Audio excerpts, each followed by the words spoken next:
right, so still on the topic of next of kin, today I decided to bring on a special guest so that we can address this topic properly and look at some, areas of it that it would clear up your doubts and your questions.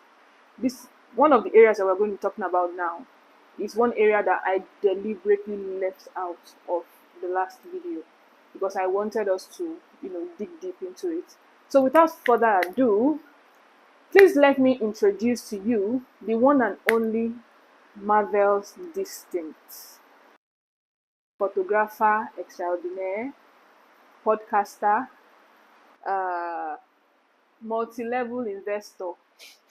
In fact, CEO, COO, in fact, pastor, my pastor, sir, man of God. So, Marvelous, you're welcome. Hi, Barista Ma. How are you? I'm fine, thank you. Thank you for making out the time to come today. So, Come on. all right, so let's just get right into it. You've watched the last two episodes, Yeah. and I know that you have some questions Yeah. that you want to ask. So let's just get right into it. What do you think so far about the role of the next of kin? Like, what does it mean to you? First off, I want to say thank you for the opportunity to be here. I'm so grateful for the opportunity. And Same here.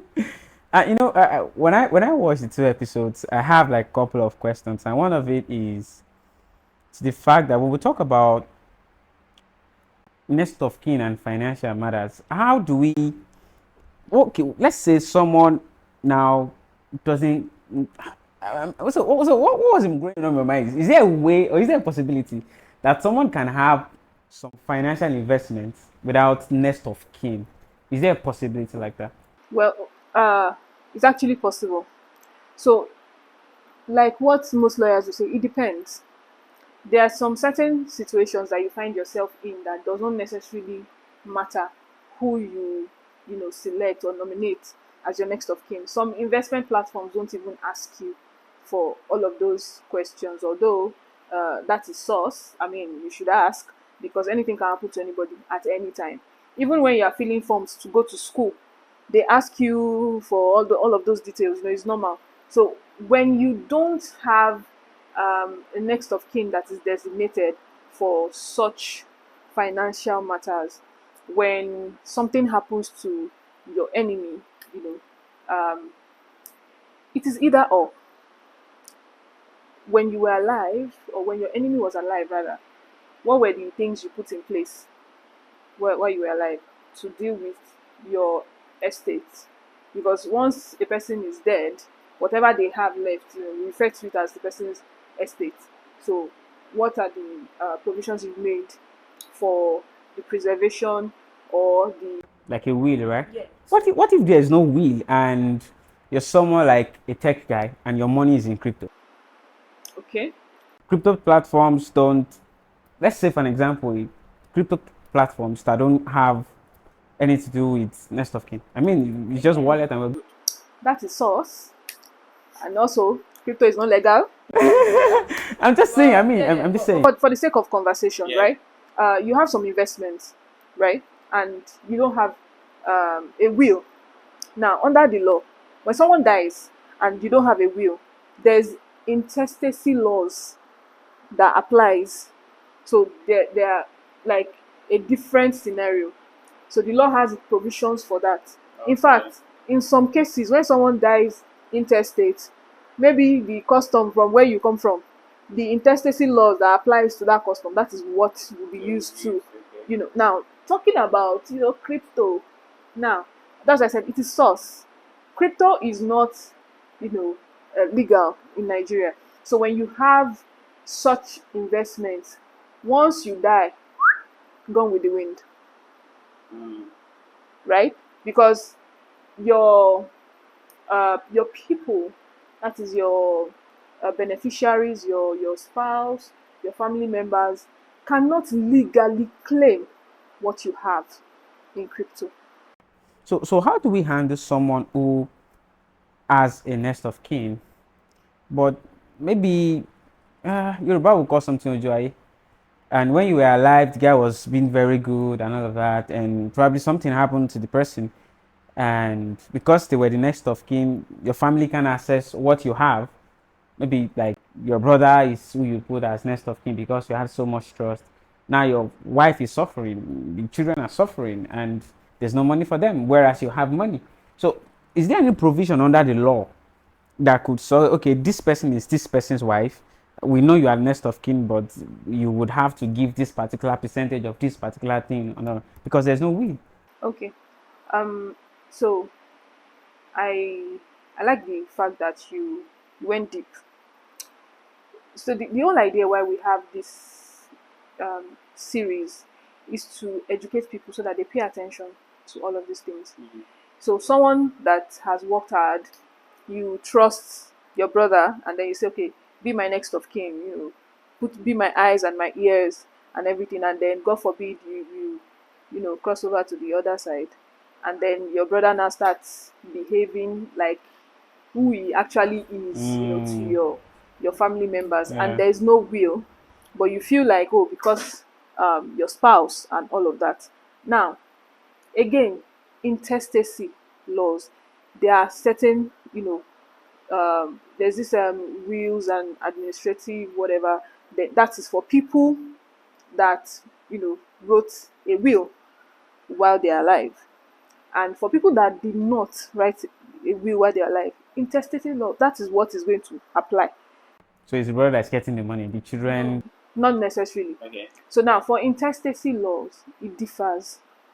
um if it happens to you as a Yoruba man, it's different from when it happens to an Hausa man, a Kanuri man. So it depends. So if we say we should start talking about that, we would be here. You understand? So intestacy laws, that is what applies in that situation. I think I have a couple more. But so I'm trying to reverse the story now. What if your wife was your next of kin? You have a lot of money, but while you were alive, your mother and your wife were not on good terms.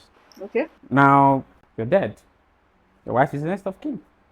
Is there any provision at all to take care of Your the mother? All right.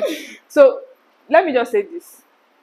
To be honest, we can sit here and we paint a lot of scenarios, but the truth of the matter is, I know a lot of people don't like to hear this, that you should write your will. You should write your will, because you cannot trust that anybody will do exactly what you want them to do when you die. So the major reason why you write your will is so that you say, it's like the last will and testament. There's a reason why it is a testament. This is what you are attesting to. This is what I want you to do when I die. So in a way, if you have made provisions for your mother, you will not be worried. I'm even sorry, you cannot even be worried in the grave because you are dead and gone. Do you understand? Like, it's of no consequence how you feel or maybe feeling. I mean, I've not gone there before, so I don't know how it used to do them on that side. So there's really nothing you can do. So now for next of kin, let's talk about this aspect of you having money in the bank. Okay, yeah. So your next of kin can approach the bank. This person is dead. I need to access the funds and all.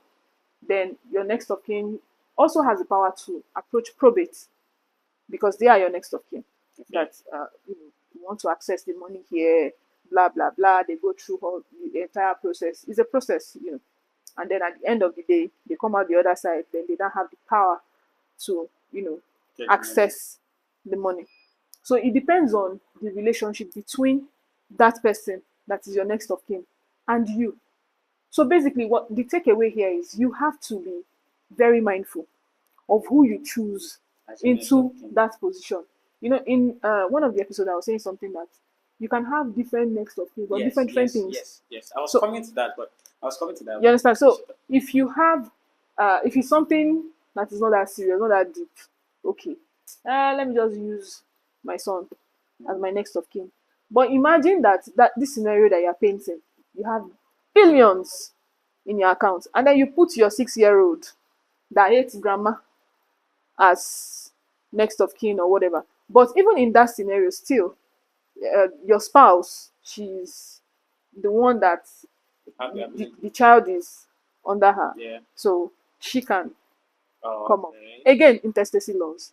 So it's just something that you just need to understand what exactly it is that you're doing so that you can do the right thing at the right time. So that you don't put yourself in a situation where your loved ones are in a bind after, when you're gone.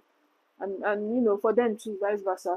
All right. So I have two scenarios now. Probably this is gonna be the final one. So let's say like my dad now puts me as a next of kin concerning some things. I mean, I don't have to call my next of kin all the time. Like, oh, I just made you a next of kin to this one, next of kin. I mean, for somebody like a millionaire and all that, you just fill some forms and you just go. So how do I, okay, let's say something happened. I didn't know that my brother is doing this and he has this among me, these shares or this thing there. Then how am I supposed to know I'm next of kin here? My brother has this thing here. Oh, how am I going to get it? How do I even get informed, one? And how do I say, okay, let's get it? That's one. Secondly, for people that made something like animals, they're next of kin. How do how do they have family? Blessed Black Swan legal practitioners, we've now gone to Labe Orun and I'm informed saying. best series. Because do you know anybody that has used animal as next I've of kin? seen people that uses their. I've heard of people that uses their pets as their next of kin, and they have families. I mean, I also heard of people that wields. Yes, that's a will, but I've also heard people that use. I'm done for wo. People are doing things. Well, I think I can relate to what you're saying. I've heard of a pet that inherited billions. Yeah. I mean, it's expensive. Which expect in the world. People are suffering. You understand? So I get all of that, but really it's a waste because it's not something that is sustainable. Okay. I'm just going to put it that way. You know, like I said, basically just write your will. Now, writing a will is not foolproof. Oh. It's not like 100% that once I write my will, that's the end. There's no problem. Problem there. That's why lawyers are here. We are here because there's problem. So now, the fact that you are next of kin does not mean that I'm going to mention you in my will. Okay. So now, what I've written in my will, so it supersedes whatever power you think you have As a next as my next of kin. Yes. So the fact that at the point that I'm putting money in for a particular investment and I've put your name as my next of kin does not necessarily mean that when I die, you get the proceeds from it. Most likely because I've made other provisions. Okay. So now, there's something that we say in law. I don't know if I've said it in any video before that. He who comes to equity must come with clean hands. He who is seeking equity too, you must do equity. Okay.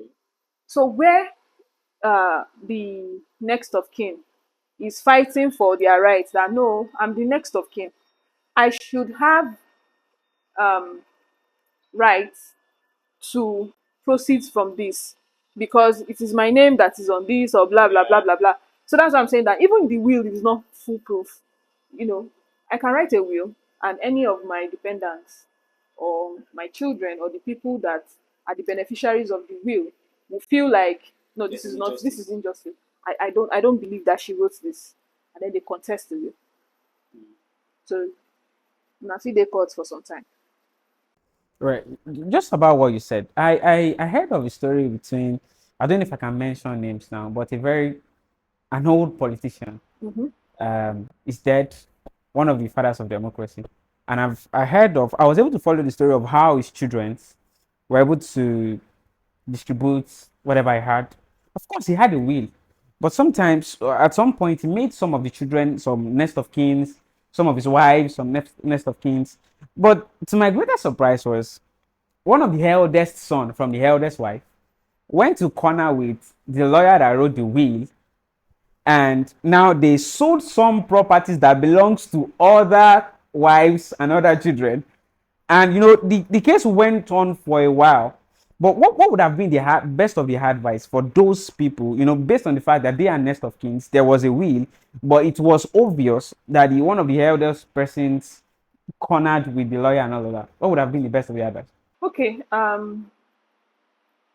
I normally would not say this. People pay me for this advice. It's paining me that I want to tell you.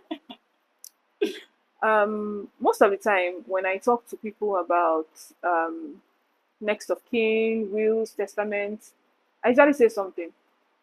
In as much as you try to do right by your people, you try to provide for them, like after you're gone. There is something else that you can do in your lifetime, even before you die. That there's nothing like láíláí dádì ò lè sọ bẹ́ẹ̀, but dádì sọ bẹ́ẹ̀ wọ́n sì wà láyé náà. You understand? Deed of gift. Okay.